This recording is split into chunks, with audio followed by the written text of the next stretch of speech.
Hey there, my name is Maki and you're listening to the brand new Secondhand Show, the podcast where I talk with creatives about how to make shit happen. This week I sit down with tattoo artists Fab, Mika, Tater and special guest Christopher Castillo. Our conversation ranges from daily habits, routines, finding your natural talent and the one life advice tip that will help you find yourself. You know, if you find something you enjoy, push towards it. Don't let anyone else tell you otherwise. Sometimes your parents might not agree with it. Sometimes you don't have support from your parents, but you know, they don't know everything, but sometimes you know in your heart what you need to do. And I think like if you push for it and you believe in it, it'll happen. And that's where I am today. This podcast is made in my free time, and if you'd like to support the channel, please consider clicking the link within the description for your free trial at Skillshare, the online learning platform where I personally educate myself on topics such as productivity, writing, filming, and stoicism. Click the link in the description to get access to your free trial now. Enjoy the show.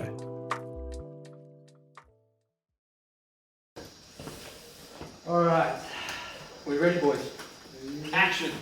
Alright, what is going on, everyone? It is Maki here. Welcome to the brand new Secondhand Show podcast. I'm here with my special guests. We've got Chris, we've got Fab, we've got Tater, and we also have Mika here.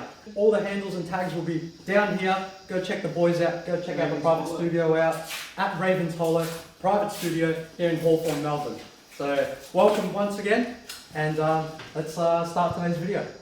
Podcast. Let's go! Alright.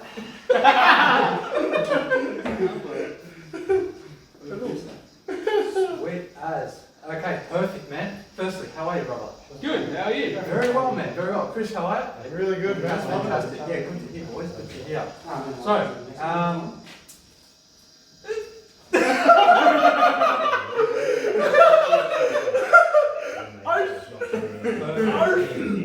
So we're doing things a little bit more professional. We've got a little bit of angles happening. We've got more guests involved in today's podcast.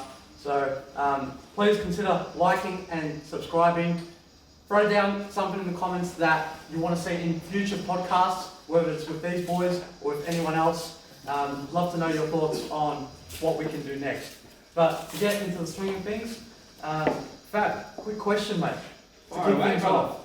What's inspired you to become an artist, and when did you discover that you had a talent for it? Right, good question. Well, how old was I? I was probably like 13. Well, I drew like my whole life in primary school and stuff. Like always mucked around, always skated, and I always loved like designs of skateboards and stuff like that. Yeah. Like growing up, obviously in the early 2000s, a lot of the skateboard designs were still like real funny vibe. I loved all that stuff. Fuck yeah. So I was always like drawing, like that kind of shit, I guess. Then when I went to school, like doing art in school and just graffiti and shit like that, like, kind of mucking around in the back of my book. Did you have a tag in high school? Nah. He does, but he doesn't want to record it. Wasn't an OG. Yeah. Wasn't an OG. Mucked around with a bit of graffiti, but no, never really. I reckon every single tattoo I did at some point actually.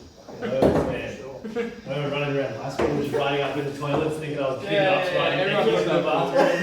Fuck on the back of toilet doors, you're like, fuck, I'm so ups, man. So, like where the inspo come from, honestly, I don't really know. I don't have anyone in my family who's an artist. I didn't grow up with any friends who were artists or parents who were artists. It was mostly like literally just, I used to love like skateboard art's the oldest thing I can think of, like from the youngest age. Yeah. And my parents said I was always drawing as a kid and whatnot, but I think every kid drew anyway. Yeah. That's no way of getting into tattooing, I guess. But yeah, I guess sort of when I was in school was when it came about, like year 7 or 8. Year 8, I gained an interest in tattoos. Yeah. I used to get like tattoo magazines and all that kind of stuff. Go to the post office, pick up a tattoo magazine. What's that? Was that the post office? You know how they sell the Yeah. magazines at the front there? I used to go to the news agency. News agency. Yeah. Sorry, yeah. Yeah. Post office. Yeah, man. And so I used to always go there. And then like, when I was like 14, I reckon, I started mucking around with homemade machines and just tattooing myself for a laugh and a couple of Yeah. friends, and just kind of snowballed from there, really, man. Like, but yeah, to answer the question where the inspo came from, I don't really know. The main thing I can just think of is like I was obsessed with skateboard art, really. Fair play, man. I don't know if that answers your question or not. Yeah, no, absolutely. Details a lot of upbringing and sort of where it directed you. So Yeah. no, matters. Yeah, man. Follow-up question to that is I know that you're definitely a physical tattoo artist. Now, how do you manage your day and how do you stay on top of everything? How do I manage my day? Is there applications or is there I kind tools of that you use? have a routine, Yeah, and I don't really have like a plan or anything. yeah, My routine's kind of just like structured, you know, get up at this time, train, yeah. get home, shower, eat breakfast. Well, walk us through, like, what would a typical day of yours look Okay, like? well, What time are you waking up? probably different to most tattooers, Yeah, but I'm up most days at 5 to 5:30, Yep. like weekdays. And I get up and I go training at the gym, and then I come home, have a shower, have a coffee, recce, whatever, and then kind of just, yeah, it's like I like to start my day off, not in a rush, I guess. yeah, of course. We start a little bit later than most jobs, you know, so the morning is pretty crazy. Like by the time I roll into work, like I'm already been up for 4 or 5 hours. Perfect. But yeah, in terms of like juggling, you know, work and life and all that, like during the week it's pretty structured. Like I have a sort of set routine, I guess, and then the weekend comes around, it's a bit more relaxed, kick back. Nice, nice. Yeah, unless there's like something planned ahead, like most weeks it's pretty much the same for me. But like most tattooers go home at 9 and draw until all hours in the morning. Yeah. I try to get all that done in a couple of hours at night and then still get to bed at a reasonable time. For sure. Yeah. So you're definitely getting 6 to 7 hours of sleep. Yeah, 6 to 7 hours is what I get. Fantastic. There's a quote that, or one of the mantras sort of that I look at, my quotes in the morning, sort of like getting fired up is, in order to win the day, you first need to win the morning. True.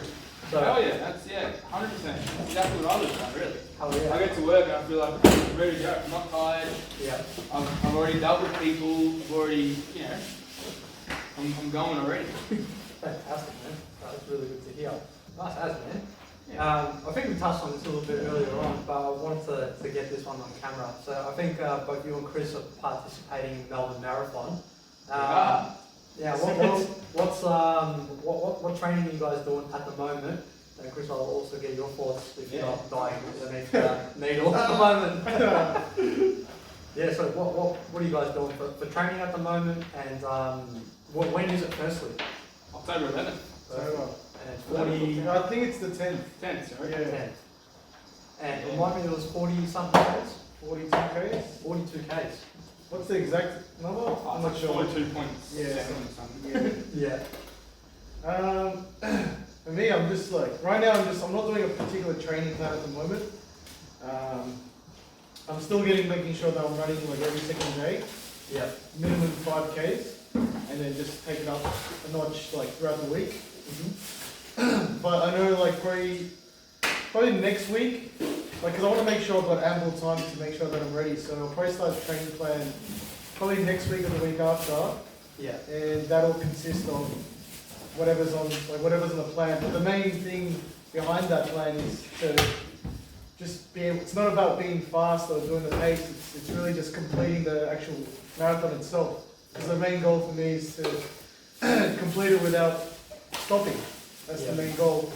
Nice. So I think most training plans can be about 3 months, 4 months to sort of get you prepped up for it. Yeah. So it's just gradually just builds up to the race day. Yeah. That's what I'm going to be following. What about you, Fab? Yeah, same. I reckon like in the next few days I'm going to sit down and like I've been watching YouTube videos and stuff on what other marathon runners have done for preparation, and most of them just say just go to like run. Obviously, get your body conditioned to it. Yeah. Do some long runs, some short runs, and do some cross training in between. Yeah. Just to get your body ready for such a long run. For sure. But I mean, yeah, we got time. Like, I reckon 3 to 4 months is a good time. But it's just going to take some commitment and put the head down and train for it. Yeah. Absolutely. It's going to be like a big mission. Yeah. But as Chris said, like my goal is just to get it done as well. I'm not a marathon runner. That's a goal to get it done.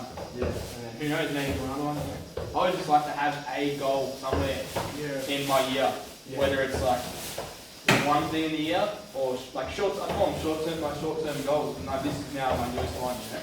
Oh yeah. Dude. I don't know if I'll come up with that. Triathlon. After this, bro, you're going to be turning into a Ironman mini. David Goggins. No, I don't want those two.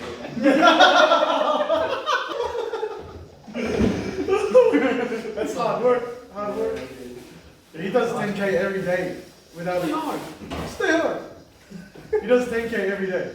Like, I actually finished his book recently, and the amount of personal turmoil and pressure that he had put on himself to fulfill these objectives, whether it be in the, I think he was in Ranger School as well as Navy. He was a Navy SEAL. If I'm not mistaken, he was.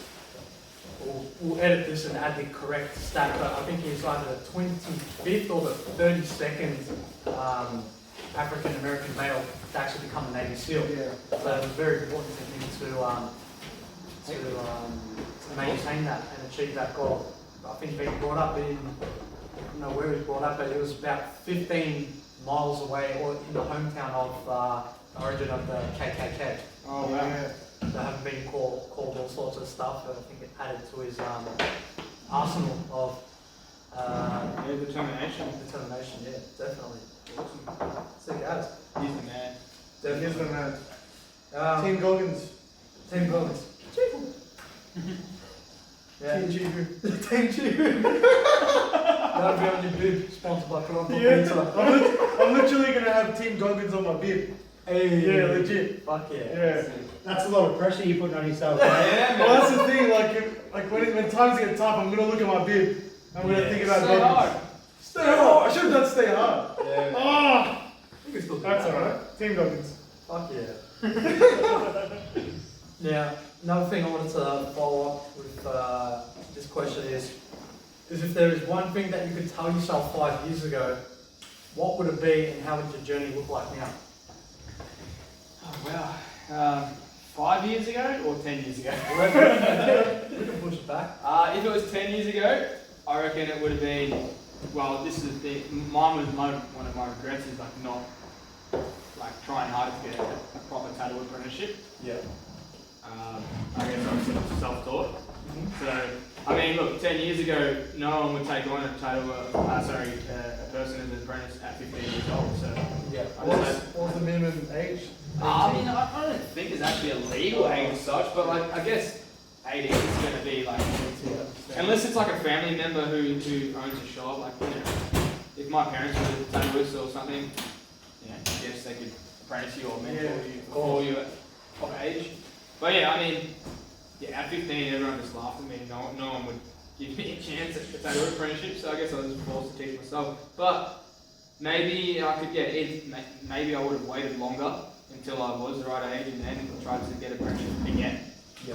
By the time I was the right age or whatever, like, I'd already been tattooing for 3 or 4 years and everything. Yeah. So, yeah, I don't know, man, maybe that, yeah. Fair enough. Chris, what about you, man? What would what's one thing that you could tell yourself 5 years ago? Like what would it be and how would your life look like now? That's a good question. So you can answer it in so many different aspects of your life, you know? Absolutely. There is. I don't know. It's hard to say. Like I'm really stuck for words for that. Whilst trying to take the pain. We'll go to Mika for this one.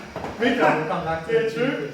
Come back to me after. So the question was, if there was one thing that you could tell yourself 5 years ago, what would it be and what would your life look like right now? That probably lends to obsolescence. Nah, probably a bunch of shit, really. Number one would be lay off the cheeseburgers, bro. And would be a diabetic now. Yeah, probably same as Fab in a way. Like, maybe take it more, because I've been tattooing for a while as well, but never really took it seriously until in the recent years. Yeah. I was making money and I was like content with that. But I think, yeah, if I had a rewound, I would have taken it a lot more seriously. Less partying, you know, getting my things focused on the goal. So I sort of feel like now, in recent years, like my focus is honed in, and my career's really taken off in a short amount of time. Perfect. But 5-10 years ago, I was still tattooing, but it was just, yeah, it wasn't 100%, you know. So I think I'd say work harder, dude. Yeah. Just less partying, less drinking. Let's get this shit done. So, Absolutely. Yeah, I wish we could go back in time.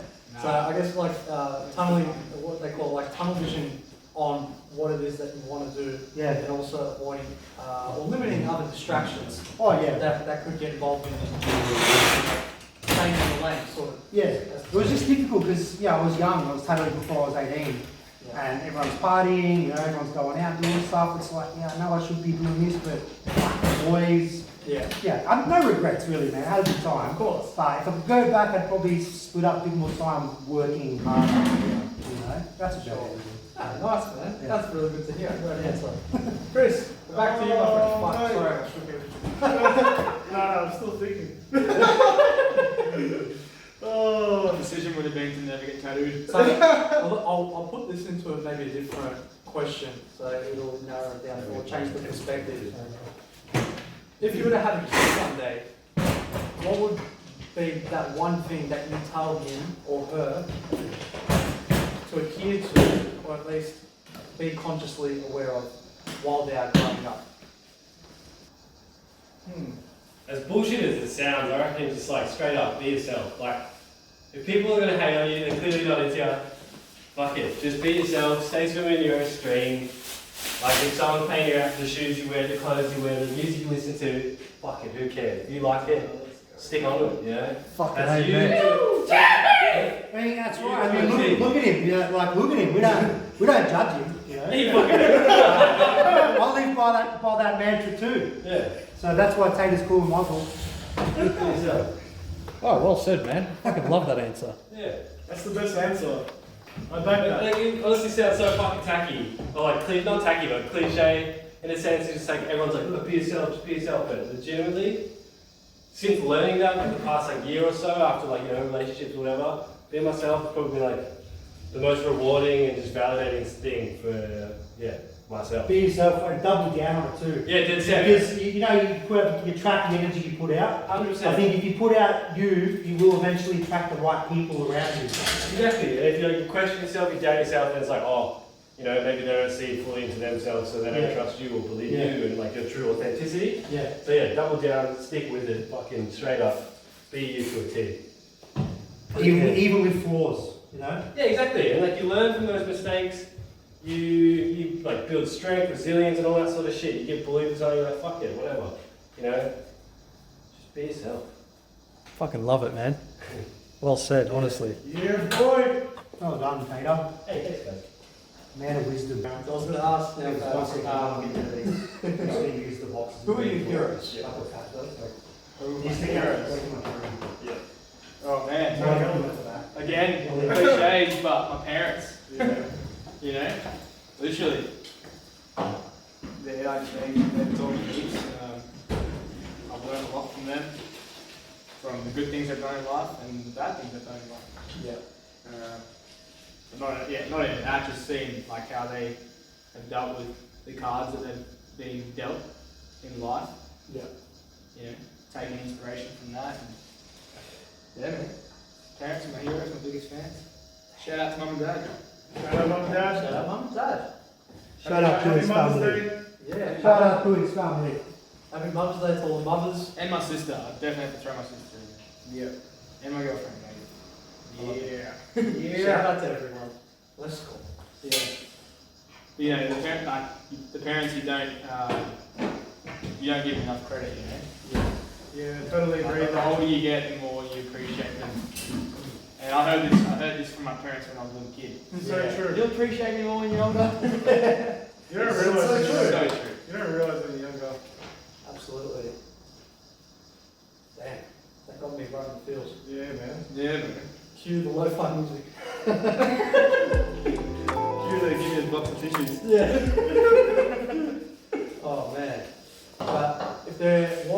one moment in time that you had a jaw-dropping moment in your career of being a tattoo artist or an artist in general, what was that moment?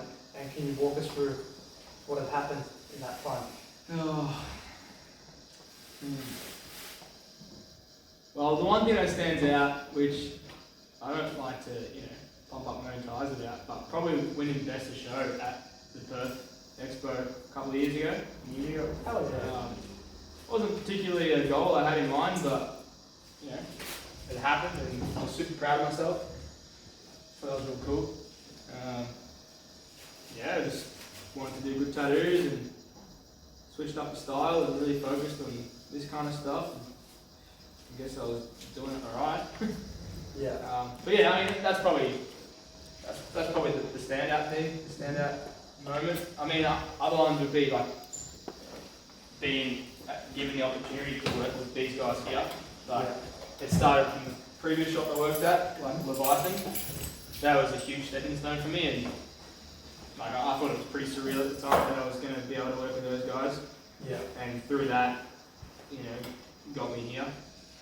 Christian, who owns this shop, I work with Leviathan. And yeah, I mean, it's just no like apart from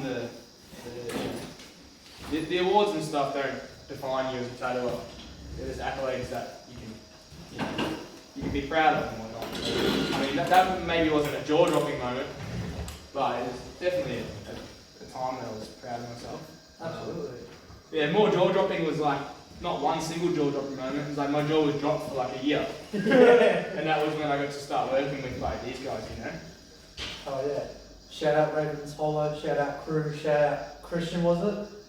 Yeah, Christian, and all the guys from Leviathan Tattoo Gallery. Absolutely, shout out all you guys. Yeah, my friend Fergus, who's passed away now, he was a huge inspiration to me. Yeah, bless man. Rest in peace, Ferg.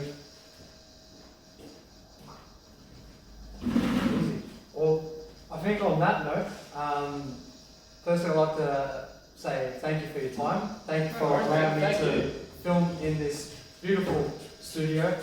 And Chris, I know you didn't answer that question. I thought I got away with it. But yeah, look, you can answer that question next time when we shoot another podcast. I guess my answer actually comes back to, it just really relates back to how my parents sort of raised me. Because I never followed the standard way of, going, like finishing school and all that. But they always supported me in everything I did, anything that I took interest in. So they had my back, So even if it didn't make sense to them, because obviously with their mentality in how to make it or become successful is different to what I had in mind. But they were fully supportive in everything that I did and tried. And my advice to my kids or myself back in the day would really just be the same thing what they always did for me, is just fully support me in everything I do. Trust me that I'll make the right decisions. And that's pretty much the main thing. Like, hopefully that answers the question. But yeah, I was exactly the same. My parents. Sorry to cut you off. Yeah, no, you're right. I made me remember I didn't bring it up before, but I don't think there'd be many parents who are keen to let their kids tattoo at the age of 14. So yeah, if they didn't have the support from mum and dad, then I guess definitely wouldn't have been able to push that then, For sure. With that, what I can see is for the most of us, whatever we decide to do and we actually back it and commit to it, the folks will be there to support regardless. And something that you guys both mentioned and displayed.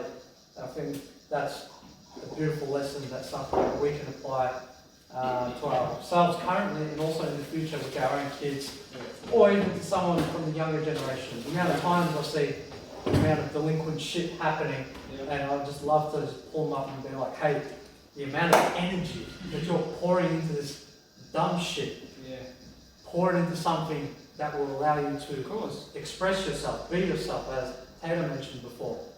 Fuck what anyone else thinks.